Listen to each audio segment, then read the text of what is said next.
সুন্দরপুর নামে এক জঙ্গলে বাস করত টুনি ও তার সৎমা। তার সৎমা ছিল খুব খারাপ। সারাদিন টুনিকে দিয়ে সব কাজ করাত আর নিজে আরাম করত। লা লা লা লা লা। বাহ, কতদিন পর একটু সাজুগুজু করছি, আমাকে কি সুন্দর লাগছে। টুনি, এই টুনি, কোথায় গেলি রে? মরে গেলি নাকি? কোথায় গেল রে বাবা? এই তো আসছি মা।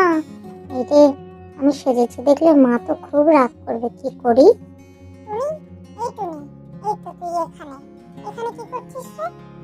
এই রে, মানে কিছু না, বলো কি হয়েছে? কত কাজ পড়ে আছে জানিস, আর তুই এখানে বসে বসে সাজুগুজু করছিস? যা, কুয়ো থেকে জল নিয়ে আয়, যা বলছি। যাচ্ছি মা, এক্ষুনি যাচ্ছি। টুনি এবার চলল জল আনতে। বাবা, কি ভারী কষ্ট। জল নিয়ে সে বাড়ি চলে আসলো। এই নাও মা, জল নিয়ে এসেছি। হয়েছে, এবার যাও কাঠ কেটে নিয়ে আসো জঙ্গল থেকে। ঠিক আছে, যাচ্ছি মা। বলে টুনি চলে গেল কাঠ কাটতে। এবার সে কাঠ কেটে নিয়ে আসলো জঙ্গল থেকে। এই যে মা, নিয়ে এসেছি। আমাকে উদ্ধার করেছো, রাখো ওখানে রাখো। যা, এবার বাসনগুলো মেজে দে। ও মা, একটু দাঁড়াও, আমাকে একটু বসতে দাও, খুব কষ্ট হচ্ছে যে আমার। ওসব পরে হবে, তুই এক্ষুনি যা। ও আর হ্যাঁ, তাড়াতাড়ি এসে রান্নাটা কর, আমার খিদে পেয়েছে, আমি খাবো। মার কথা শুনে টুনি চলে গেল বাসন মাজতে। হে ভগবান, আমার মাটা কেন এমন? সবার মা তো কত ভালোবাসে তাদের বাচ্চাদের, কত আদর করে। আমার মা তো ভালোবাসা দূর, সারাদিন কত কাজ করায়।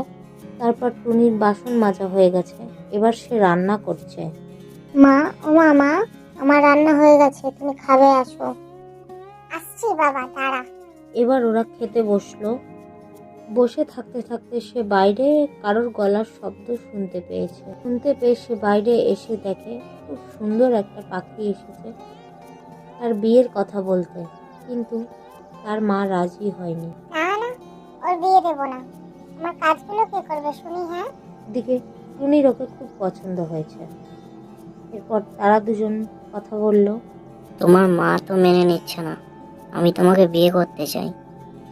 আমাকে নিয়ে চলো এখান থেকে, আমার মা আমাকে খুব কষ্ট দেয়, তুমি আমাকে নিয়ে পালাও। তারপর তারা পালালো। যা, এবার আমার কি হবে?